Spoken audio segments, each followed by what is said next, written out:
신명기 30장 15절부터 16절까지의 말씀을 가지고 언약 안에는 두 길이 있다라고 하는 제목으로 은혜를 나누도록 하겠습니다. 하나님은 여호와 곧 언약의 하나님이시기 때문에 자기가 택한 하나님의 백성, 즉 예수를 주로 고백하는 저와 여러분들과 언약을 맺으시고 그 언약 안에서 우리가 행한 대로 이 땅에서는 복과 저주로, 그리고 저 땅에서는 생명과 사망으로 갚는다라고 오늘 본문에서 말씀을 하고 있는 것을 볼 수 있습니다. 그러므로 복과 생명을 거두는 살아가는 성도 여러분들이 되기 위해서는 반드시 하나님의 언약 안에서 믿음으로 행하는 그러한 축복의 삶이 되어 주시기를 주님의 이름으로 축복합니다. 그래서 시편 89편 3절의 말씀을 보면은 하나님은 택한 자와 언약을 맺는다라고 말씀을 하고 있는 것을 볼 수 있는데, 다 같이 한번 시편 89편 3절을 보도록 하겠습니다.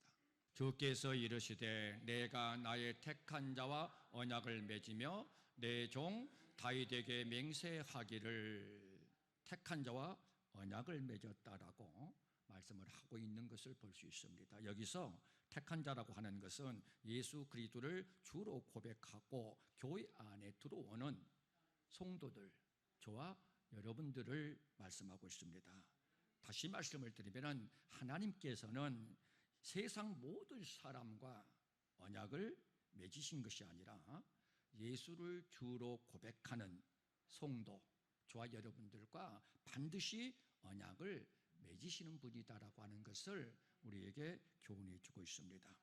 그러면은 과연 하나님께서 택한 자와 언약을 맺으시는가라고 하는 것에 대한 성경은 어떻게 우리에게 교훈해 주고 있는가를 찾아보도록 하겠습니다. 먼저 하나님께서 처음으로 택한 자가 누군가라고 하면은 인류의 첫사람 아담과 하나님은 택하여 언약을 맺었다라고 하는 사실을 말씀을 통해서 우리에게 교훈해 주고 있는 것을 볼 수 있습니다. 저와 여러분들이 잘 알고 있는 창세기 2장 7절과 8절의 말씀을 보니까 여호와 하나님이 흙으로 사람을 지으시고 생기를 그 코에 불어 넣으시니 사람이 생명이 된지라. 여호와 하나님이 동방의 에덴 동산을 창설하시고 그 지으신 사람을 거기 두시고라고 말씀을 하고 있는 것을 우리는 잘 알고 있습니다. 하나님은 흙으로 사람을 지으시고 생기를 그 코에 불어 넣어서 생명이 되게 하셨다. 다시 말씀을 드리면 사람을 창조하시되 육체를 지으시고 육체 안에 영을 두어 하나님과 교통할 수 있도록 만드셨다라고 하는 말씀입니다. 다시 말씀을 드리면 오늘날 성령으로 예수를 주로 고백하게 하셨다라고 하는 말씀과 동일한 말씀입니다. 따라서 첫사람 아담은 하나님께서 최초로 택하신 사람이다라고 하는 거죠. 그러면 하나님은 첫사람 아담과 언약을 맺었는가? 자, 호세아 6장 7절을 다 같이 한번 보도록 하겠습니다. 저희는 아담처럼 언약을 어기고 거기서 내게 패역을 행하였느니라. 저희는 아담처럼 언약을 어기고 패역을 행했다라고 말씀하고 있지 않습니까?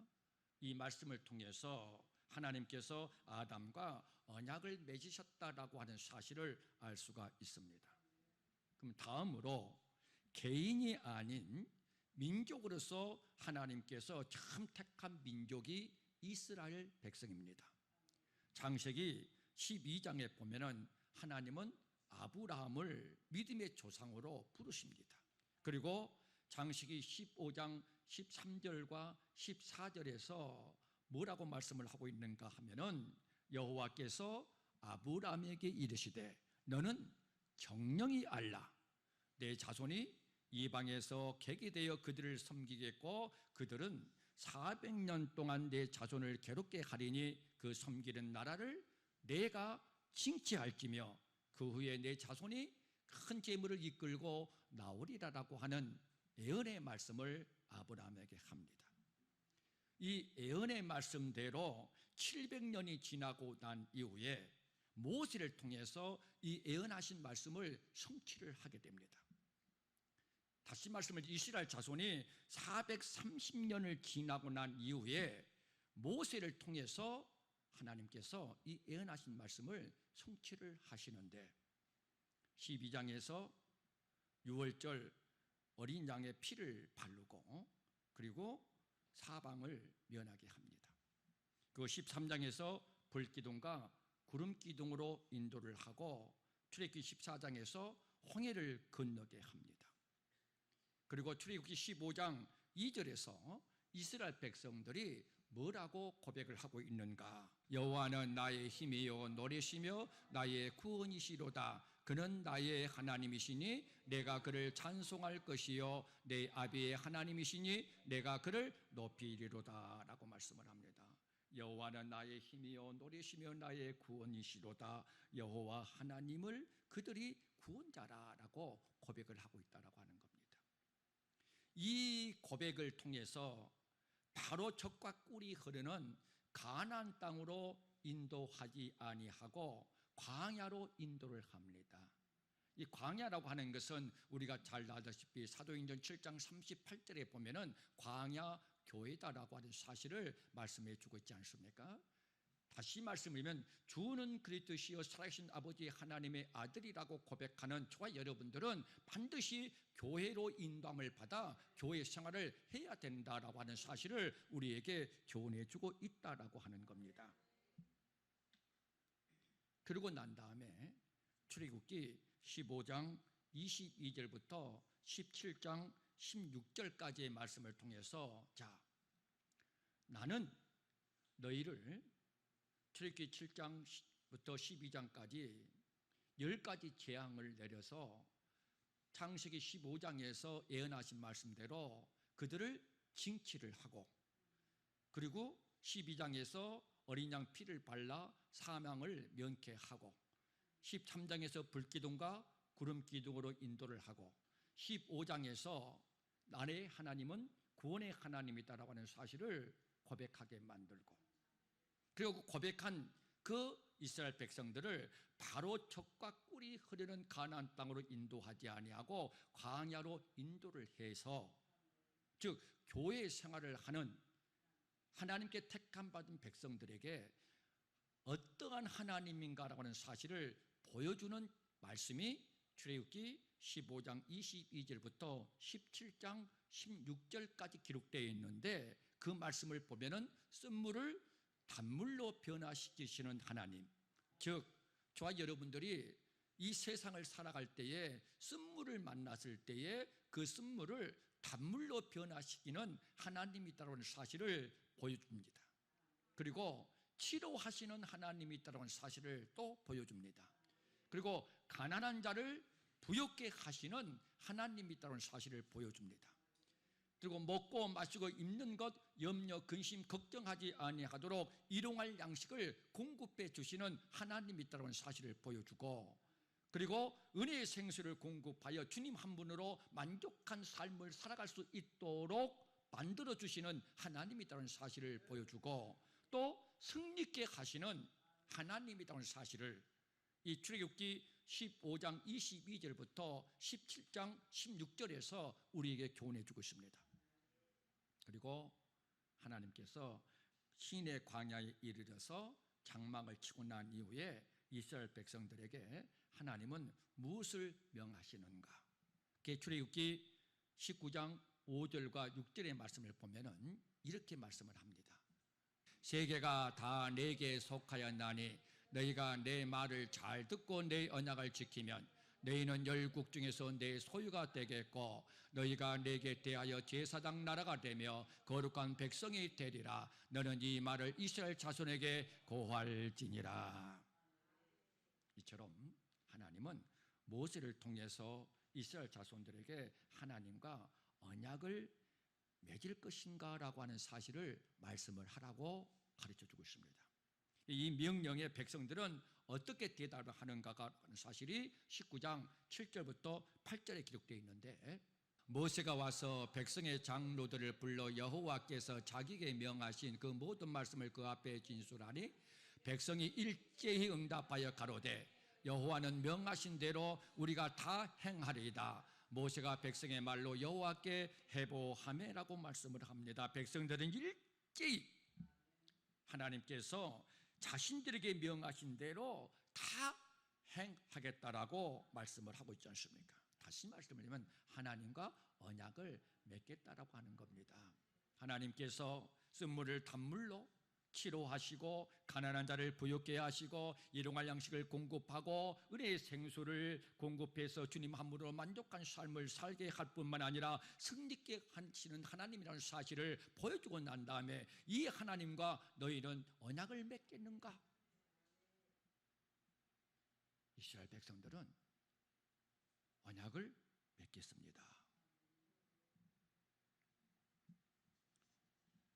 그러면은 아담하고도 언약을 맺으신 하나님, 그리고 이스라엘 백성들에게도 언약을 맺으신 하나님이라는 사실을 알 수가 있습니다.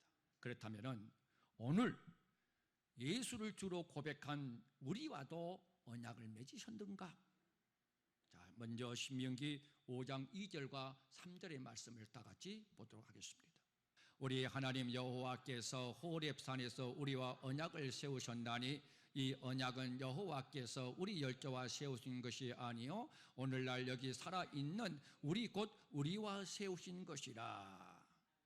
여러분들이 말씀을 통해서 잘 알고 있는 것처럼 신명기는 모세가 가나안 땅을 바라만 보고 들어가지 못한 상황에서 이스라엘 백성이 40년 광야 생활을 해고하면서 출애굽 2세대들에게 여호와께서 시내산에서 그들이 조상과 세우신 언약의 말씀을 재차 설명해주고 있는 내용이 신명기 말씀입니다.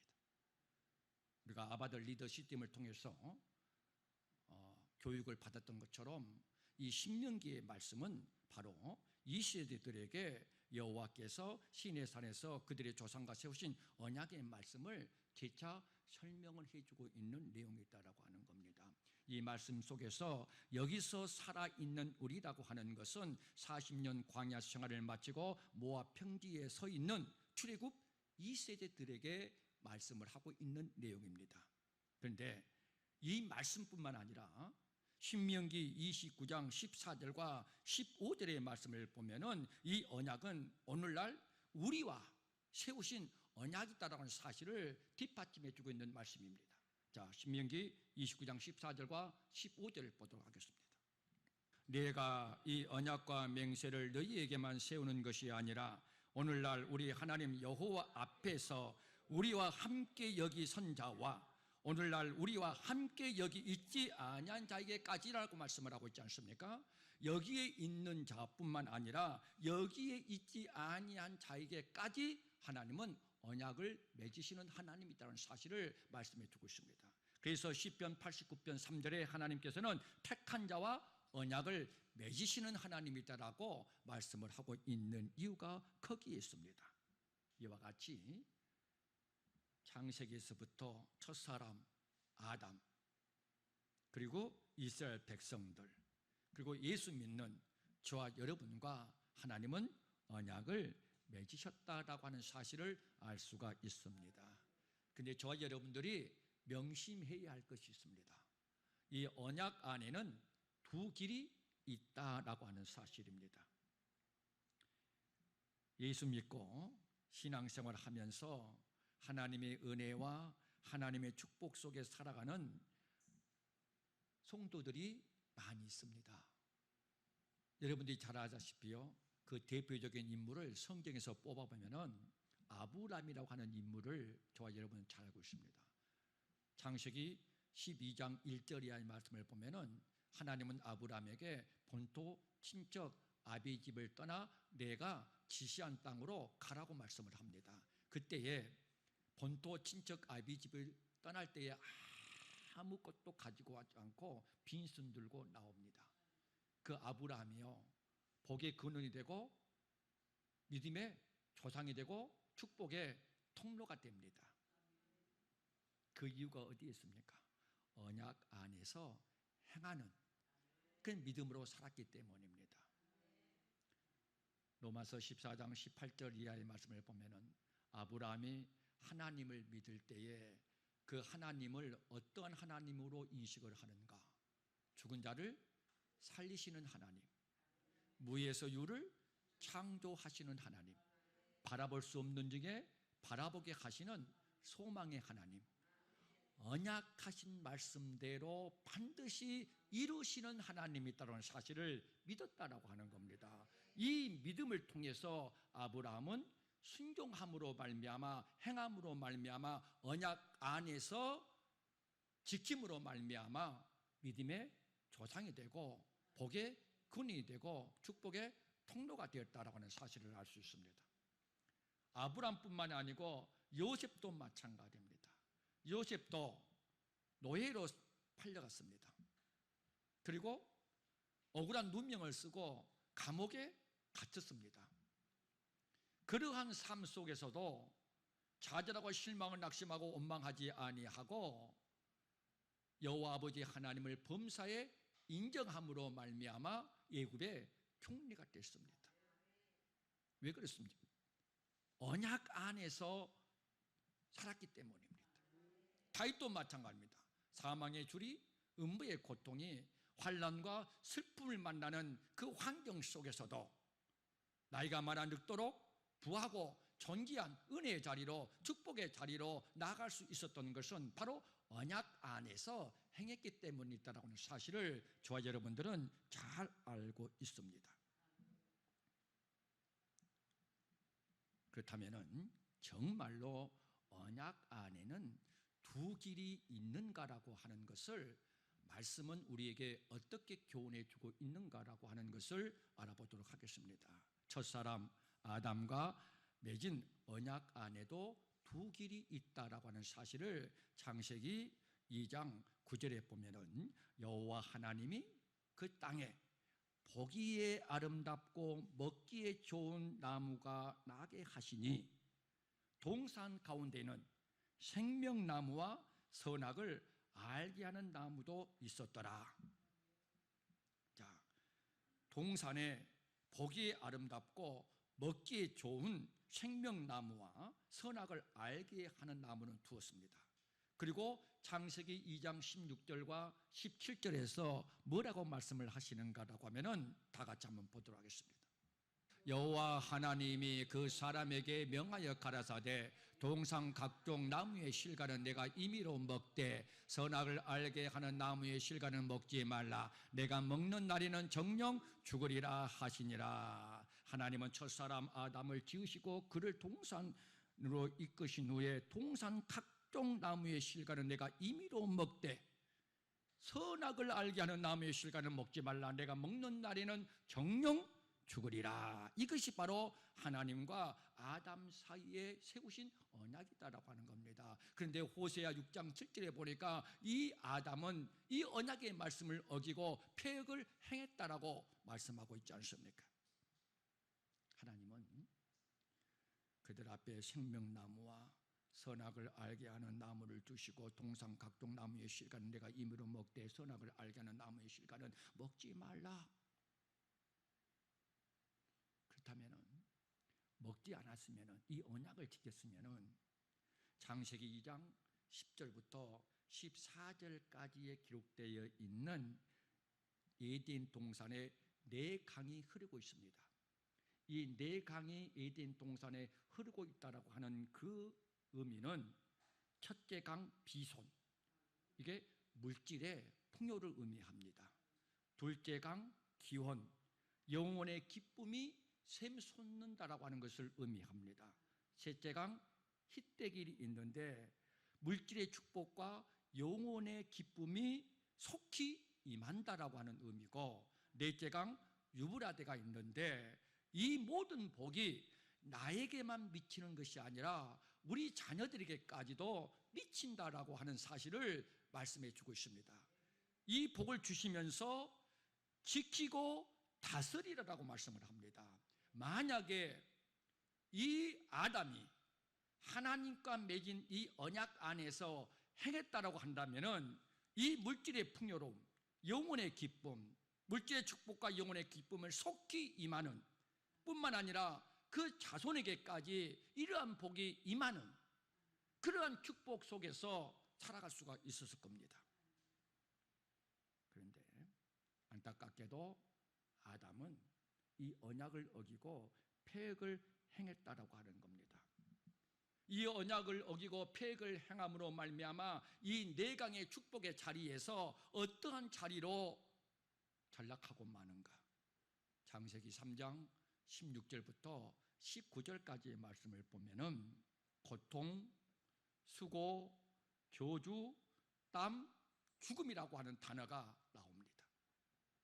물질의 풍요, 영혼의 기쁨, 속히 그리고 자손에게까지 임하는 이 은혜와 축복의 자리에서 언약을 어기고 패역을 행함으로 말미암아 고통과 수고와 저주와 땀과 죽음의 자리로 바꿔져 말았다라고 하는 겁니다.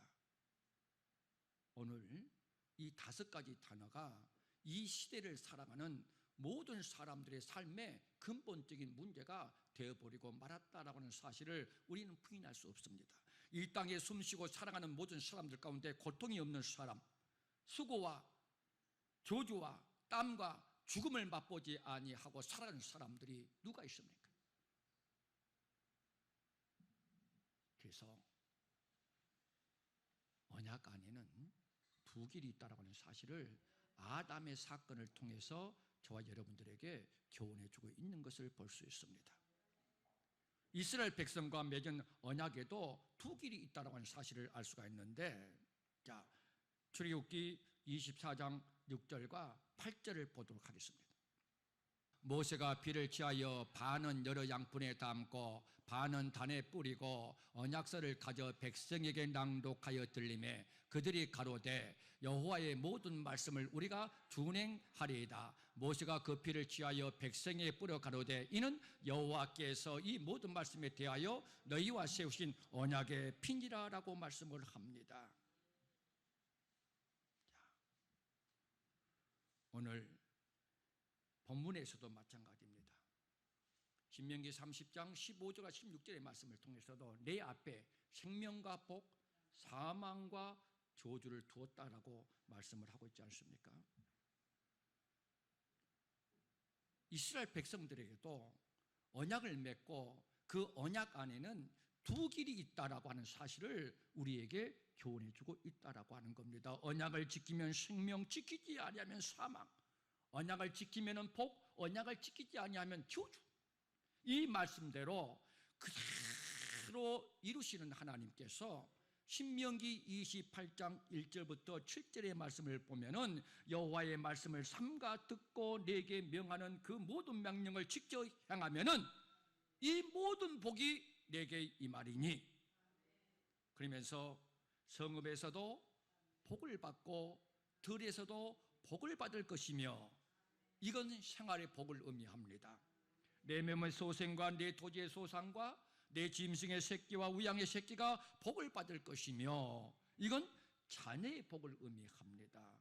내 강주루와 떡반죽 그릇이 복을 받을 것이며, 이건 소유의 복을 의미합니다. 내가 들어와도 복을 받고 나가도 복을 받을 것이며, 이건 출입의 복을 의미합니다. 너를 치러 들어왔으나 내 앞에서 7길로 도망가리라라고 하는 승리케 하는 복을 의미하고 있습니다. 어떤 자에게?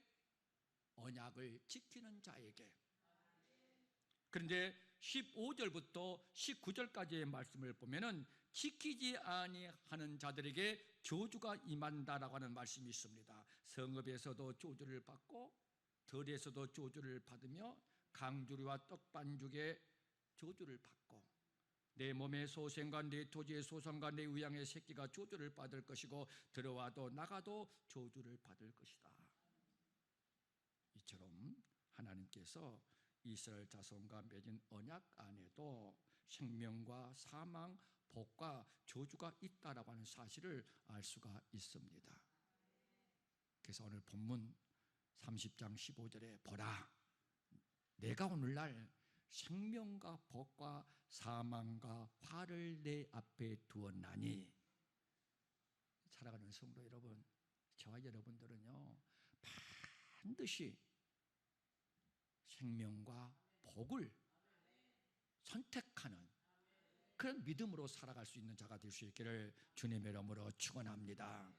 그렇다면 예수 믿는 우리와 맺은 언약 안에도 두 길이 있는가 없는가라고 하는 겁니다. 목사님, 아담은 옛날, 이스라엘 백성들도 옛날이지 않습니까? 그렇지 않습니다. 하나님의 말씀은 어제와 오늘 동일하십니다. 그래서 언약 안에 두 길이 있다라고 하는 것이 오늘 믿는 저와 여러분에게도 동일하게 해당되어진다라고 하는 겁니다. 마태복음 7장 13절과 14절을 보도록 하겠습니다. 좁은 문으로 들어가라. 멸망으로 인도하는 문은 크고 그 길이 넓어 그리로 들어가는 자가 많고 생명으로 인도하는 문은 좁고 길이 협착하여 찾는 이가 적음이니라. 생명으로 인도하는 문이 있고 그리고 멸망으로 인도하는 문이 있다라고 하는 사실을 우리에게 교훈해 주고 있습니다. 그런데 생명으로 인도하는 문은 좁고 협착해서 찾는 이가 적고, 좁은 문으로 들어가는 그 생명으로 인도하는 문, 이 문으로 들어가는 자들이 많아야 되는데 많지 않다. 왜 그랬습니까? 협착하고 좁기 때문이다. 근데 오히려 멸망으로 인도하는 문으로 들어가는 자가 많다. 왜? 크고 그 길이 넓기 때문이다라고 말씀을 합니다. 저와 여러분들이 생명과 복으로 인도함을 받는 자가 되기 위해서는요, 좁고 협착해서 찾는 이가 적은 그 길을 들어가야 된다라고 하는 겁니다. 그런데 오늘날 생명과 복 받기를 원하는데 좁고 협착한 그 길로 들어가는 자가 적다. 이 말씀대로 언약대로 행하지 않기 때문입니다.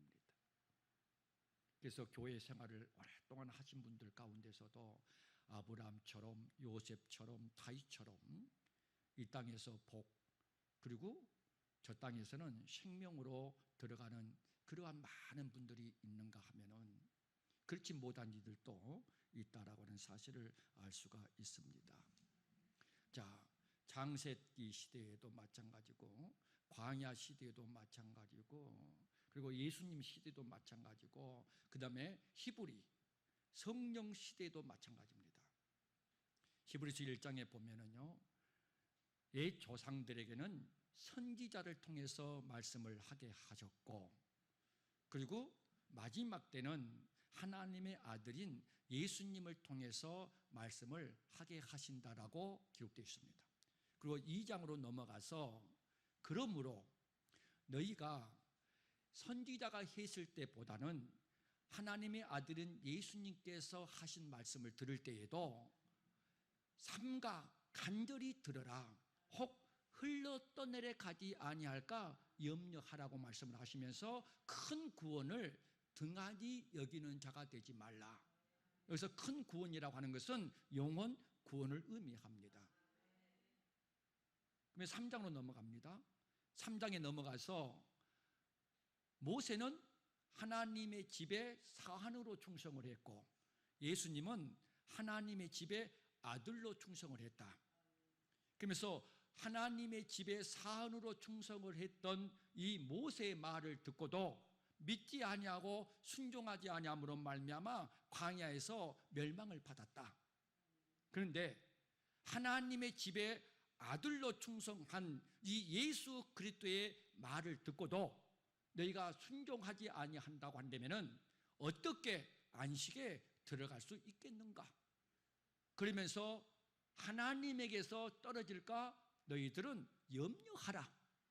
하나님에게서 떨어지는 자가 되지 않기 위해서 오직 오늘이라 일컫는 동안에 매일 피차 하나님의 말씀으로 권면함을 받아 죄유로부터 강팍함을 면하고 처음 시작한 것을 끝까지 견고히 붙잡는 자가 되라고 말씀을 하고 있는 이유가 거기에 있습니다. 그러면서 히브리서 4장 1절에 넘어가서 안식에 들어갈 자와 안식에 들어가지 못할 자가 있다라고 하는 사실을 우리에게 말씀해 주고 있습니다. 자, 히브리서 4장 1절을 한번 보도록 하겠습니다. 그러므로 우리는 두려워할지니 그의 안식에 들어갈 약속이 남아 있을지라도 너희 중에 혹 미치지 못할 자가 있을까 함이라. 3장에서 하나님에게 떨어질까 염려하라. 그래서 하나님에게 떨어지지 않는 자가 되기 위해서는 오직 오늘을 걷는 동안에 매일 피차 하나님의 말씀으로 권면함을 받아서 죄의 유로부터 강팍함을 면하고 처음 시작한 것을 끝까지 견고히 붙잡는 자가 되라. 너희가 하나님 나라에 안식에 들어갈 약속을 받은 자라 할지라도 하나님의 아들이 예수님께서 말씀하신 그 말씀을 믿지 아니하고 순종하지 아니하면은 약속을 받은 너희다 할지라도 혹 미치지 못할 자가 있다. 그러니까 뭐 하라고 말씀합니까? 하나님께서 떨어질까 염려하고 두려워하라고 말씀을 하고 있습니다. 그래서 4장 6절에서 뭐라고 말씀을 합니까? 그러면 거기에 들어갈 자들이 남아있거니와 복음 전합을 먼저 받은 자들은 순종치 아니함을 인하여 들어가지 못하였으므로 라고 말씀을 하고 있습니다. 11절에 뭐라고 말씀합니까? 그러므로 우리가 저 안식에 들어가기를 힘쓸지니 이는 누구든지 저 순종치 아니하는 본에 빠지지 않게 하려 함이다라고 말씀을 하고 있지 않습니까? 4장 6절에 복음 전함을 받은 자들이지만은 순종치 아니함으로 말미암아 저 안식에 들어가지 못했다. 11절에 뭐라고 말씀합니까? 안식에 들어가는 자가 되기 위해서 힘쓰라. 순종치 아니하는 저들의 본에 빠지지 않기를 원하노라라고 말씀을 하고 있지 않습니까? 이처럼 에덴에서부터 광야에서 신약에서 성령 시대에도 마찬가지입니다. 언약 안에는 반드시 두 길이 있다라고 하는 사실을 말씀해 주고 있습니다. 마지막 요한계시록에도 마찬가지입니다. 요한계시록 2장 3절에 초대 7교회에게 말씀을 하시는데 그 초대 7교회를 향하여 뭐라고 말씀을 합니까? 자, 7장 9절을 한번 보도록 하겠습니다. 요한계시록 7장 9절입니다. 이 일 후에 내가 보니 각 나라와 족속과 백성과 방언에서 아무라도 능히 셀 수 없는 큰 무리가 흰옷을 입고 손에 종로가지를 들고 보좌 앞과 어린 양 앞에 서서, 보좌 앞과 어린 양 앞에 섰다라고 말씀합니까? 어떤 자가? 흰옷을 입은 자라고 말씀을 합니다. 그러면 흰옷을 입은 자가 어떤 자인가? 13절과 14절에 보면은 장로 중에 하나가 응답하여 내게 이르되 이 흰옷 입은 자들이 누구며 또 어디서 왔느냐? 내가 가로되 내 주여 당신이 알리이다 하니 그가 나더러 이르되 이는 큰 환난에서 나오는 자들인데 어린 양의 피에 그 옷을 씻어 희게 하였느니라라고 말씀을 합니다. 어떤 자가 어린 양 보좌 앞에 섰습니까? 흰옷을 입은 자라고 말씀을 합니다. 그러면 흰옷을 입은 자가 누굽니까? 큰 환난에서 나오는 자들이라고 말씀을 하고 있습니다. 이 말씀을 뒷받침해 주고 있는 것이 요한계시록 3장 4절과 5절입니다. 그러나 사대에 그 옷을 더럽히지 아니한 자 몇 명이 내게 있어 흰 옷을 입고 나와 함께 다니니 그들은 합당한 자인 영고라. 이기는 자는 이와 같이 흰 옷을 입을 것이요 내가 그 이름을 생명책에서 반드시 흐리지 아니하고 그 이름을 내 아버지 앞과 그 천사들 앞에서 시인하리라. 흰 옷을 입은 자가 누굽니까? 큰 환난에서 나오는 이들이다. 그러면 큰 환난을 이기는 자가 흰 옷을 입고 어린 양 보좌 앞에 서서 생명책에서 이름이 흐려지지 아니하고 하나님께서 그 이름을 불러준다라고 말씀을 하고 있습니다. 창세기부터 요한계시록까지의 말씀을 통해서 언약 안에는 반드시 두 길이 있다라고 하는 사실을 우리에게 교훈해 주고 있지 않습니까? 사랑하는 성도 여러분, 하나님은 오늘도 저와 여러분들을 사랑하십니다.